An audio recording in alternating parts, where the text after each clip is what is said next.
여러분, 지금 우리가 목격하고 있는 건 단순한 기술의 진보가 아닙니다. 인류 해양 역사 150년 만에 터진 그야말로 천지가 개벽할 수준의 대격변이 시작된 겁니다.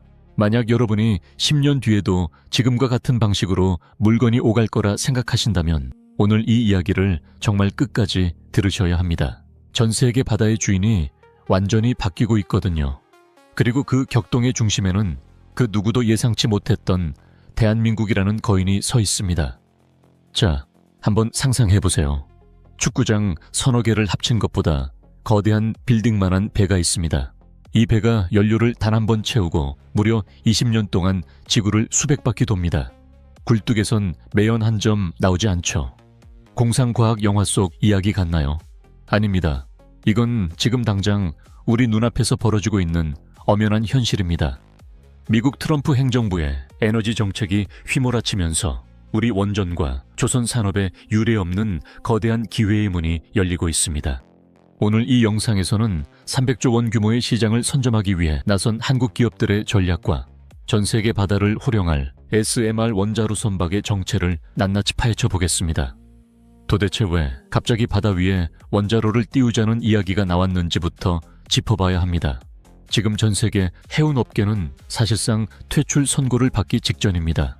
국제해사기구 IMO가 2050년까지 해운업의 탄소 배출을 제로로 만들겠다고 못을 박았거든요. 그런데 이게 그냥 말뿐이 아닙니다.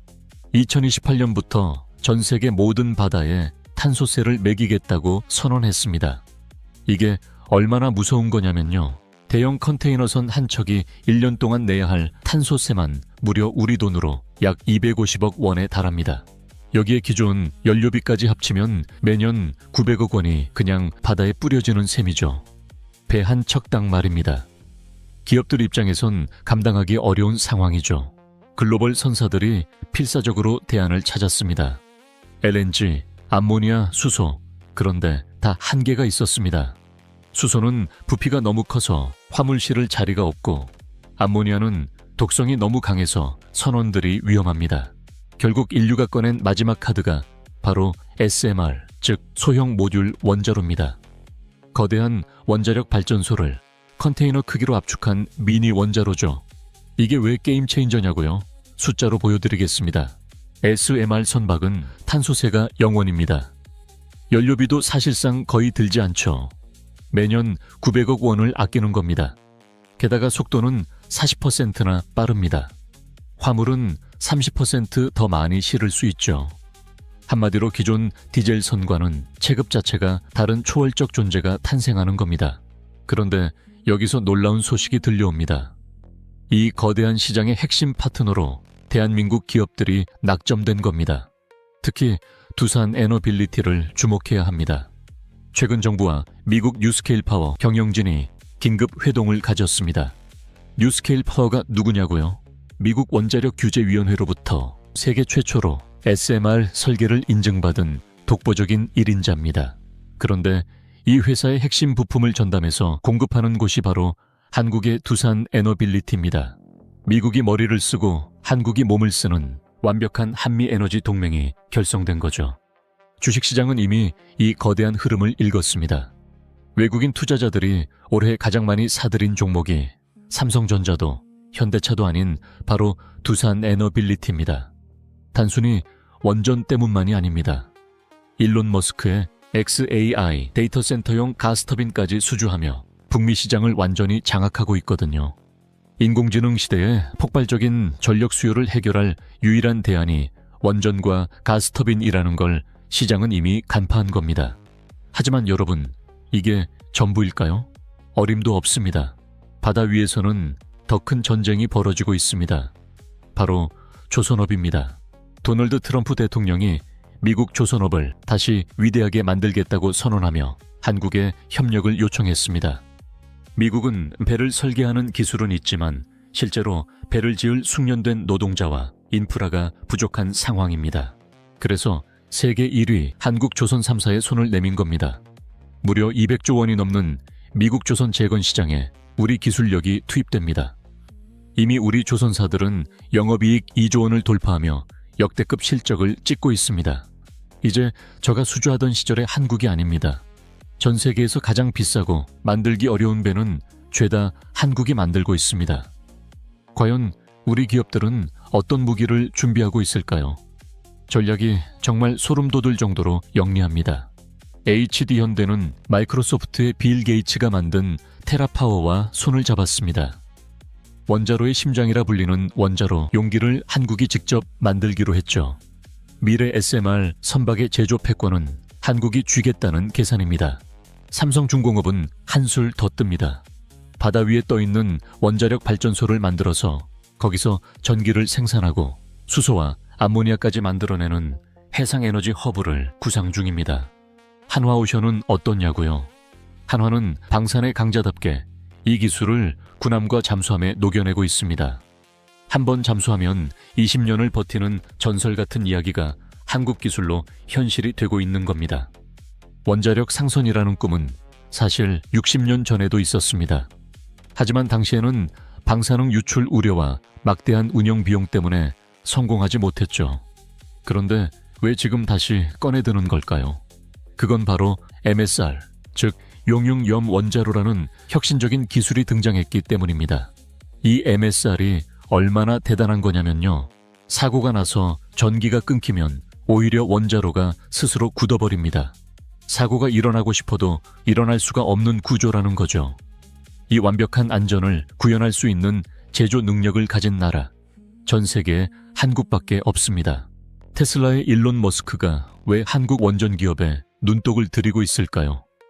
머스크의 목표는 XAI를 돌리기 위한 막대한 에너지를 확보하는 겁니다. 데이터 센터 하나가 웬만한 도시 하나의 전력을 잡아먹거든요.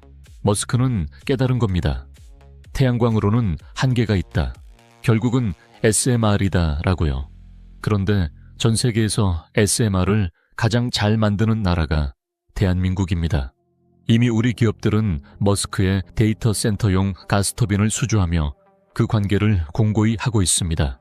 이건 단순히 부품 몇 개 파는 수준이 아닙니다. 미래 인공지능 패권의 에너지를 한국이 공급하게 된다는 사실에 주목해야 합니다. 중국은 이미 사막에 실증로를 짓고 엄청난 속도로 한국을 추격하고 있습니다.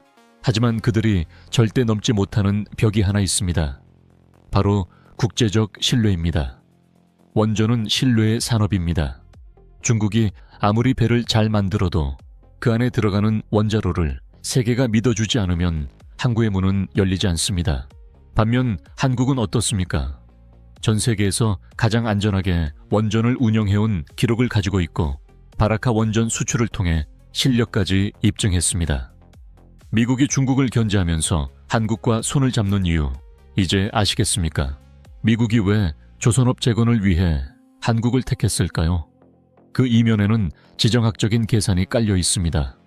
현재 전 세계 바다의 물동량을 통제하는 능력이 서서히 중국으로 넘어가고 있습니다. 미국은 위기감을 느꼈죠. 하지만 자국 내 조선소는 이미 노후화되었고 기술자들은 떠났습니다. 이때 미국이 본 것이 바로 한국의 스마트 야드 기술입니다. 로봇이 배를 용접하고 AI가 공정을 관리하는 한국의 조선소는 미국이 꿈꾸는 미래 그 자체였던 겁니다. 한국 조선업이 미국 시장에 진출한다는 건 전 세계 해양 안보의 핵심 축으로 들어간다는 걸 의미합니다. 한때 조선업과 원전 기술에서 세계를 호령하던 일본이지만 지금은 어떤가요? 후쿠시마 사고 이후 원전 기술은 정체되었고 조선업은 한국에 밀려난 지 오래입니다. 반면 우리나라는 어떻습니까? 원전 생태계를 다시 복원하고 여기에 인공지능과 로봇 기술을 조선업에 접목해 그 누구도 따라올 수 없는 초격차를 만들어가고 있습니다. 여러분이 1,000억 원을 가진 투자자라면 어떤 기업에 투자하시겠습니까? 사양 산업이 되어가는 내연기관 배를 만드는 곳일까요? 아니면 20년 동안 연료 걱정 없이 바다를 누비는 원자로 선박을 만드는 곳일까요? 답은 이미 나와 있습니다. 골드만삭스, JP 모건 같은 거대 자본이 한국 원전과 조선업으로 몰려드는 이유가 바로 여기에 있습니다. 그들은 이미 10년 뒤의 지도를 보고 있는 겁니다. 탄소 배출이 없는 원자로 선박이 전 세계를 누비게 되면 해양 오염은 획기적으로 줄어들 겁니다. 기후위기 시대에 한국이 인류를 구원할 해답을 제시하는 셈이죠. 우리 정부는 2035년 건조 착수를 목표로 KSMR 추진선 프로젝트를 본격 가동했습니다. 부산이나 거제에 있는 우리 조선소에서 인류 최초의 상업용 4세대 원자력 상선이 진수되는 그날을 상상해 보십시오. 원자로 선박에는 숨겨진 기술이 하나 더 있습니다.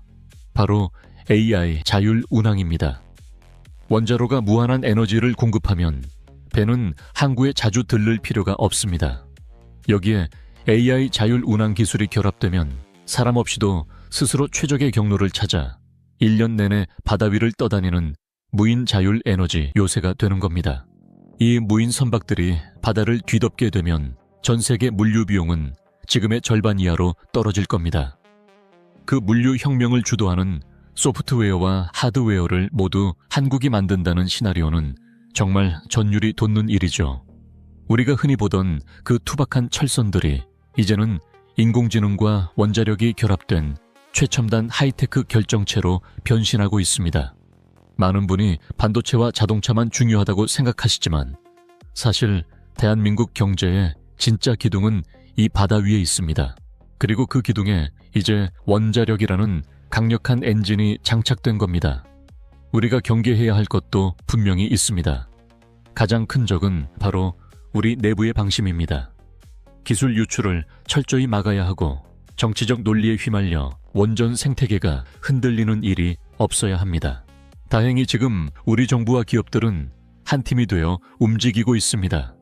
미국 트럼프 행정부의 에너지 정책 변화부터 일론 머스크의 XAI 전력 수요, 그리고 한국조선 3사와 원전 기업들의 콜라보레이션까지 모든 점을 연결해보면 하나의 그림이 완성됩니다. 바로 대한민국 주도의 해양에너지 패권입니다. 19세기는 영국이 증기선으로 바다를 지배했고 20세기는 미국이 항공모함과 디젤선으로 세계를 장악했습니다. 그렇다면 21세기 바다의 주인은 누구일까요? 감히 단언컨대 그 주인공은 대한민국이 될 가능성이 매우 높습니다. 지금 입고 계신 옷, 손에 들고 있는 스마트폰, 어젯밤 드셨던 식탁 위의 음식들, 이 모든 것이 어떻게 여러분께 왔는지 다시 한번 생각해 보세요. 그것들은 모두 바다를 건너왔습니다. 그리고 이제 그 길을 가장 안전하고 가장 빠르고 가장 깨끗하게 지키는 이름이 바로 대한민국이 될 것입니다. 우리 기업들이 세계 시장에서 얼마나 치열하게 싸우고 있는지 그 내막은 상상 이상으로 거대합니다. SMR 선박은 단순히 상업용 배를 넘어 국가 안보의 핵심 자산이 될 수 있다는 사실을 잊어서는 안 됩니다. 미국 해군력의 핵심인 보급과 유지보수 능력을 한국의 기술력으로 채우려는 미국의 의도는 분명합니다. 미 해군 장관이 직접 한국 조선소를 방문해 극찬한 이유가 다 여기 있습니다. 한미 동맹이 이제 군사 동맹을 넘어 기술과 에너지를 공유하는 운명 공동체로 진화하고 있다는 증거죠. 전 세계 바다의 질서를 우리가 주도하게 되는 셈이니까요. 중국이 남중국해에서 무력 시위를 벌여도 한국의 SMR 선박들이 당당하게 국제 항로를 개척해 나가는 모습은 상상만으로도 든든합니다. 에너지를 구걸하지 않는 나라, 바다 위에서 당당한 나라를 물려줄 수 있다는 사실이 우리를 더욱 설레게 합니다. 이 거대한 흐름은 멈출 수 없습니다. 이미 주사위는 던져졌고 한국은 그 판의 주인공으로 우뚝 섰습니다. 두산 에너빌리티의 가스터빈이 미국의 데이터 센터를 돌리고 현대와 삼성의 SMR 기술이 전 세계 바다를 청정하게 만드는 그날, 우리는 비로소 기술 패권국으로서의 지위를 확고히 하게 될 겁니다. 결국 이 기술들이 우리 삶을 풍요롭게 만들고 우리 후손들에게 더 깨끗한 지구를 물려줄 것이라는 확신이 듭니다. 10년 뒤 당신이 타게 될 크루즈 여행선이나 당신이 주문한 물품을 실어 나르는 배가 한국산 원자로로 움직이고 있다면 어떤 기분이 들 것 같나요? 아마도 그 배의 이름은 대한민국의 자부심 그 자체가 아닐까요? 이 기술은 우주 산업과도 밀접한 관련이 있습니다. 달이나 화성에 기지를 건설할 때 태양광만으로는 부족한 에너지를 공급할 유일한 수단이 바로 소형 원자로거든요. 지금 우리가 바다를 정복하기 위해 만드는 이 기술이 훗날 인류가 우주로 뻗어나갈 때 가장 핵심적인 동력이 될 거라는 사실까지 고려하면 그 가치는 짐작조차 할 수 없습니다. 바다를 넘어 우주시대의 에너지 패권까지 거머쥘 수 있는 이 거대한 가능성, 여러분은 어떻게 생각하시나요? 한국이 300조 원 시장의 진정한 주인이 될 수 있을지 여러분의 소중한 의견을 댓글로 남겨주세요. 내용이 유익하셨다면 구독과 좋아요 부탁드리며 저는 더 흥미로운 이야기로 돌아오겠습니다. 긴 시간 시청해 주셔서 감사합니다.